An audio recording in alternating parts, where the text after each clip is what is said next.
Hey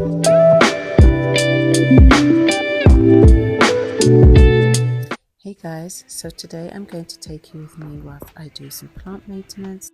The first thing I have to do is mix up some nutrient solution. I usually start this the night before and add my silica, and then I add the rest of the ingredients the next day. I then go in with my mosquito bits. I use these little mesh baggies. It just makes for easier cleanup. Even though majority of my plants are in semi-hydro, I use these mosquito bits as a way to control the fungus gnats that may be in my moss poles or in my aeroid mix. And by using this consistently, I have really noticed a difference. After letting them sit for a little while, I then go in with my CalMag. I'm actually trying out this new brand of CalMag. I used to use the same brand that I bought my silica. I'm not really sure if my plants like this one. I think I might go back, even though that one is a little more expensive. I think my plants responded better to that one. I've let this sit for about half an hour and let the mosquito bits have a soak, and then I'm going in with my fertilizer, which is the Nutrisystem number 1. I usually combine this with number 1 with number 2, but I've run out of number 2, so I'm just going to be using number 1 for today.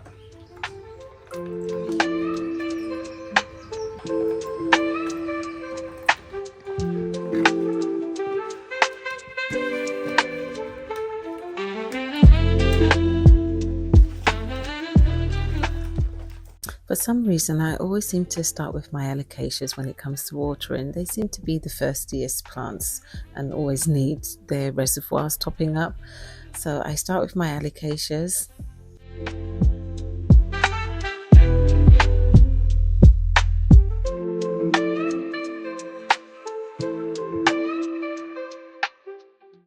Look at this cupria leaf. I just love the oil slick colors of this plant, and look at the volateness of the leaves.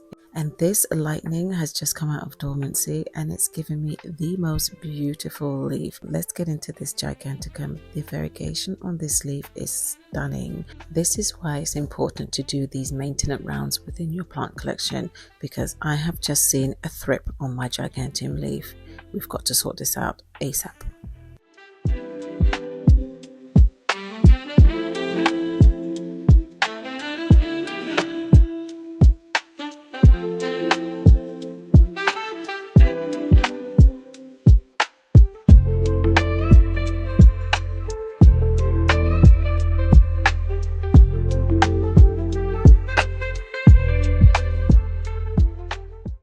So whilst that drips dry, I'm just going to clear the shelf and give all the surfaces a wipe down, just in case there are any thrip larvae hanging around.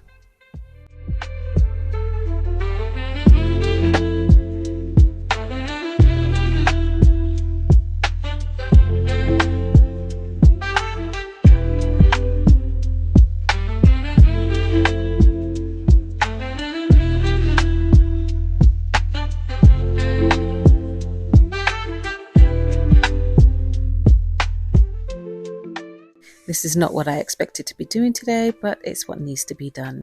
I like to just go with the flow when it comes to my plants and do what needs to be done there and then.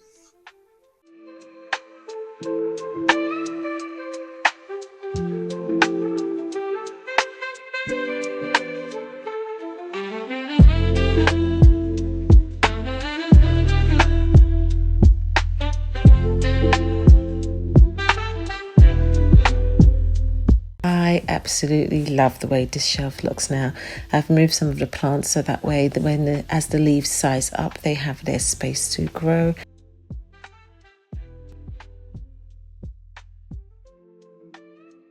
So I placed an order on Dragonfly, which is a website that sells beneficial bugs and organic pesticides, and the delivery has just arrived. So let's get into this. So these are the Anso Mites Plus, which fights against mealybugs, spider mites and thrips. I also picked up some of their plant soap, which will come in handy to clean down the leaves of some of my bigger plants.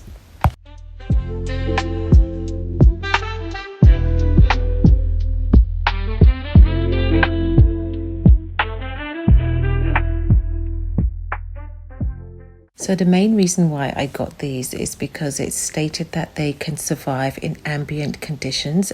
and they don't require higher temperatures to survive and reproduce.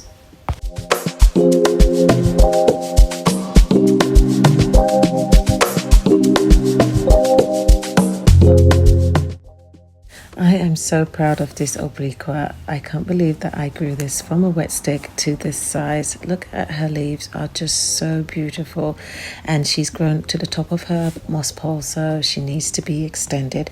I'm also going to move her to a new spot in my living room.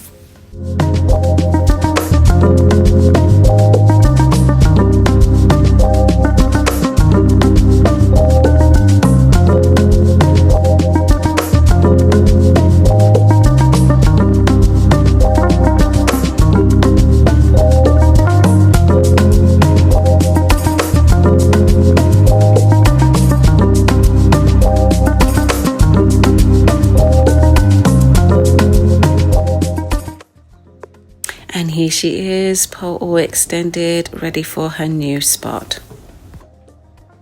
Before I put her in her new spot, I want to set up these grow lights that I've had for absolutely ages and haven't had a chance to put them up.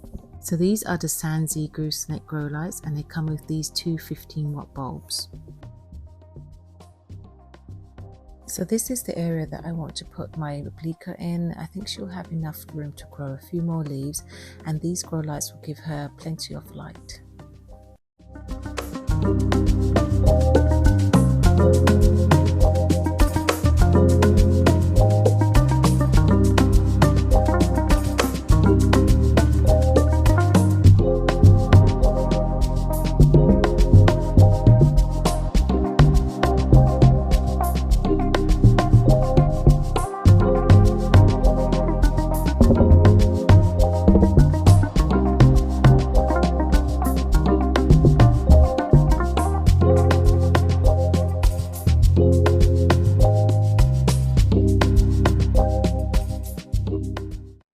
And here she is in her new home. I've also anchored her into the wall just so that the pole has some more stability and doesn't topple over.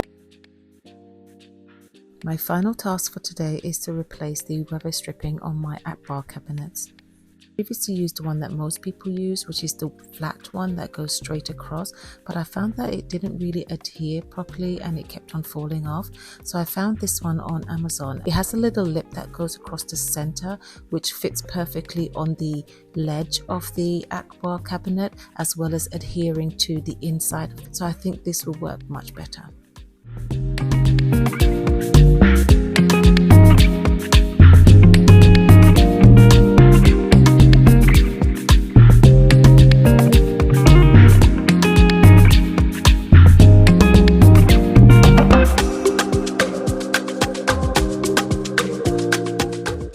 Here's the final result. I think this will work really well, and it doesn't get in the way of the door opening and closing. So here's what the temperature is looking like now. I'll come back in an hour and then see if there has been any changes. And there definitely has. We're now in the 70s, which is perfect. I'm gonna go ahead and do my second bar cabinet, and that is us done for today.